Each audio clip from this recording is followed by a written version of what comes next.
Temu lagi di hot room. Dr. Mahesa dari ID. Tadi Pak Pandu mengatakan ada dugaan, ada permainan di ID. Dokter-dokter yang tidak seharusnya lolos, diloloskan. Dan ini sangat membahayakan masyarakat. Dan memang dugaan seperti ini banyak terjadi. Katanya Fakultas Kedokteran banyak yang tidak bermutu.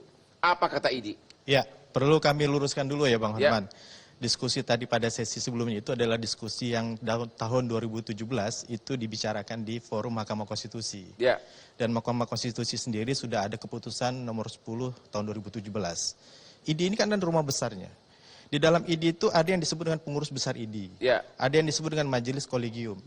Di dalam majelis kolegium itu membawahi kolegium-kolegium. Ada banyak kolegium, Bang Hotman. Semua mekanisme-mekanisme yang dibuat oleh kolegium, perhimpunan, seluruh komponen di dalam ID, diatur dengan tata kelola yang diatur oleh ID dan majelis-majelis. Kalau kembali ke topik yang tadi. Kalau misalnya ada dugaan-dugaan seperti itu, pada saat yang tadi disampaikan, ID itu tidak bekerja sendiri, Pak Bang Hotman.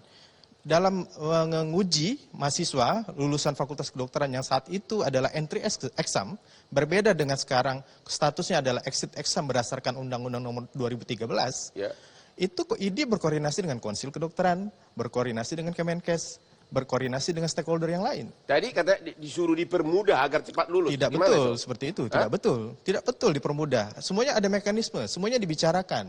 ID total membantah tuduhan dari Dr. Pandu. Betul, karena kalau itu memang benar sudah dipertanggungjawabkan dengan stakeholder dan sudah dipertanggungjawabkan di Muktamar ID. Oke, Pak Hermawan, komentar Bapak.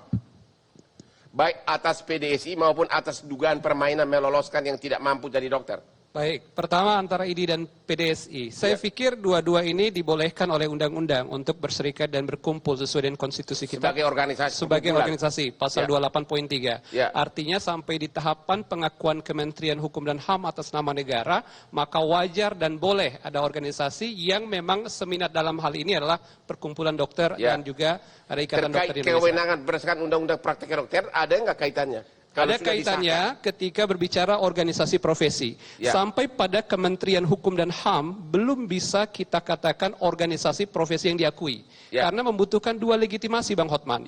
Legitimasi internal, para dokter, lulusan dan bahkan para sekolah atau universitas memiliki program studi pendidikan dokter, itu semua harus memberikan pengakuan dalam konteks bahwa ada organisasi profesi yang di dalamnya berkumpul dokter-dokter atau dokter gigi yang memang di sana ada terikat dengan keilmuan, kompetensi, etik profesi dan penjagaan kualitas pelayanan kesehatan. Kalau nanti PDSI anggotanya banyak, akibatnya apa? Nah, sampai pada pengakuan banyaknya anggota dan orang yang berkumpul dan bernaung di bawahnya, itu baru satu legitimasi. Legitimasi internal. Legitimasi yang kedua adalah legitimasi eksternal. Siapa? Yaitu pemerintah sendiri. Bukan Kementerian Hukum dan HAM lagi, tapi Kementerian Kesehatan. Dalam hal ini yang membidangi urusan di bidang pelayanan kesehatan. Nah, kita melihat, ini problemanya di Indonesia, ini banyak sekali organisasi profesi di bidang kesehatan. Kurang lebih ada 26 organisasi profesi. Dan semua itu diatur oleh undang-undang. Undang-undang praktek kedokteran ini salah satu dan ini yang paling tua. Tapi ada Undang-Undang Nomor 38 2014 tentang praktek keperawatan, Undang-Undang tentang keperawatan, Undang-Undang tentang kebidanan, Undang-Undang tentang tenaga kesehatan Nomor 36 tahun 2014 yang kesemua undang-undang ini dalam pasal-pasalnya mengatakan bahwa organisasi profesi yang diatur oleh undang-undang itu cukup satu dan hanya satu yang diperbolehkan. Nah, dari kesemua undang-undang yang berkaitan dengan profesi kesehatan ini hanya undang-undang praktek kedokteran saja yang memang secara lugas pada pasal 1 ayat 12 mengatakan bahwa profesi di bidang kedokteran adalah Ikatan Dokter Indonesia untuk dokter dan PDGI atau Perhimpunan Dokter Indonesia untuk dokter gigi. Artinya, berdasarkan menurut Bapak, menurut Undang-Undang Praktek Kedokteran, PDSI belum ada tempat di dalamnya. Belum, sehingga saat ini yang masih diakui sebagai organisasi profesi adalah ID. Karena ini kan undang-undang, begitu kuat sekali. Nah, keterkaitan dengan pelayanan kesehatan juga akan berimbas panjang, karena banyak sekali turunan regulasi. Dan saya menyebutkan tadi itu semuanya undang-undang. Belum dalam peraturan pemerintah, belum dalam peraturan menteri, dan turunan hingga kepada peraturan di daerah. Kita tanya dulu ke Ibu DPR kita yang terhormat, Ibu Irma. Menurut Ibu, yang diakui berdasarkan Undang-Undang Praktek Kedokteran itu benar nggak hanya ID? PDSI nggak ada tempat sama sekali? Itu kan omongan beliau. Oh, beda lagi nih. MK itu tidak boleh serta-merta menyatakan bahwa hanya ID yang diberikan hak untuk menjadi salah satu perkumpulan kedokteran di Indonesia.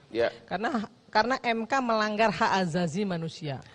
3 tujuan didirikannya ID. Yang pertama, kesejahteraan anggota untuk memadukan segenap potensi kedokteran dari seluruh Indonesia, menjaga dan meningkatkan harkat, martabat serta kehormatan profesi kedokteran. Saya nggak melihat ID melakukan itu, karena banyak sekali dokter-dokter yang sebenarnya ketakutan ya dengan ID. Yang kedua, pengembangan anggota, mengembangkan ilmu pengetahuan dan teknologi kedokteran. Lah, Dokter Terawan, saya nggak bela Dokter Terawan, tapi Dokter Terawan memiliki satu pengembangan ilmu pengetahuan yang seharusnya itu bisa disupport oleh ID, itu tidak disupport, malah kemudian diacak-acak ya, dikatakan tidak segala macam lah menurut saya, dan itu harusnya itu disupport. Bagaimana caranya itu bisa menjadi legal. Dan ketiga, melindungi anggota, meningkatkan kesejahteraan rakyat Indonesia untuk menuju masyarakat sehat dan sejahtera. Nah, kalau mau mencari dokter yang sudah berkompeten, itu untuk poin 3 itu juga nggak masuk di situ. Jadi menurut saya memang harus dibubarkan. Pertanyaan saya, Bu, secara juridis formal dalam undang-undang praktek kedokteran, benar nggak tertulis hanya satu organisasi kedokteran yaitu ID? Secara juridis formal dulu, terlepas kalau Ibu tadi kan mengutarakan de facto perbuatan. Secara juridis formal benar nggak itu? Itu ada, tapi di Indonesia boleh dilanggar gitu? Boleh dilanggar sepanjang bermanfaat bagi kemanusiaan. Dokter itu punya sumpah kedokteran loh. Punya sumpah kedokteran bahwa mendahulukan kepentingan nyawa manusia. Siapapun dia. Jangan main pecat-pecat. Yang kedua, ada lebih dari 2.000 mahasiswa kedokteran yang seharusnya dilindungi oleh ID untuk bisa praktek, tapi nggak dilindungi kok. Perlu ini bukan? Mungkin. Padahal, mohon maaf, seharusnya ID berbicara dengan dikti. Karena apa? Karena uji kompetensi itu hanya uji administrasi. Mereka sudah lulus dari fakultas kedokterannya masing-masing. Kalau memang fakultas kedokteran itu tidak diakui, bubarkan. Pemerintah melalui Menkumham bubarkan itu yang namanya fakultas kedokteran tersebut. Kenapa? Karena tidak berkompeten, seperti yang Pak Panduryono bilang tadi. Bubarin, jangan boleh berdiri. Kalau masih boleh berdiri, ya mereka harus boleh praktek. Keempat, saya mau bicara lagi. Silakan. Saya sebenarnya tidak ada urusan dengan Dokter Terawan dan lain sebagainya. Saya ingin sampaikan begini, ID sebaiknya mengoreksi diri. Tidak elitis, tidak arogansi, dan kemudian bisa menjadi wadah bagi semua dokter-dokter di Indonesia untuk bisa mengembangkan potensinya, melindungi anggotanya, bukan menjadi momok. Loh, ini semuanya takut kok. Saya banyak bicara sama dokter-dokter, ketakutan semua sama ID kok. Nah, ini yang saya bilang, ID harus mulai merendahkan dirinya untuk membuat semua anggotanya itu merasa terlindungi. Itu yang harus dilakukan. Kalau itu dilakukan, tidak ada yang namanya PDS, ini nggak akan timbul. Kenapa undang-undangnya Ibu tidak revisi? Kan kita akan revisi. DPR. Kita akan revisi. Akan kita revisi. Revisi kira-kira arahnya bahwa ID bukan satu-satunya, begitu? Iya. Nggak boleh satu-satunya. Nanti kayak organisasi atau kan berarti. Boleh saja namanya organisasi profesi kan boleh. Siapa yang ngelarang? Undang-Undang nomor 3 tahun 2000 nomor 13 tahun 2003 tuh kan menyatakan bahwa semua warga negara Republik Indonesia boleh berserikat kok. Nggak dilarang oleh undang-undang. Apa yang menghalangi itu? Cuan. MK nggak boleh semena-mena seperti itu. Bisa aja masyarakat berpikir MK kena cuan juga. Kenapa harus menetapkan hanya satu? Sementara advokat boleh, sementara serikat pekerja boleh, sementara jurnalis boleh. Kan itu urusannya Bang Hotman. Jadi menurut saya Bang, bijaknya nih ya, bijaknya. ID mengoreksi diri, jangan terlalu elitis. Apa itu karena ID tidak ada Dewan Pengawas? Nah, itu dia. Saya mengusulkan ID harus ada Dewan Pengawas sehingga ada yang mengawasi. Sekarang, yang mengawasi MKEK yang milih kalau nggak salah setahu saya yang milih juga ID, pengurus ID. Ya jeruk makan jeruk. Akhirnya apa? Yang mengawasi dengan yang diawasi sama-sama. Operator regulator itu sama aja. Oke, analisa Ibu, benar nggak untuk uji kompetensi dokter itu banyak permainan cuan? Banyak. Oke, kita istirahat dulu, akan kembali setelah yang berikut ini.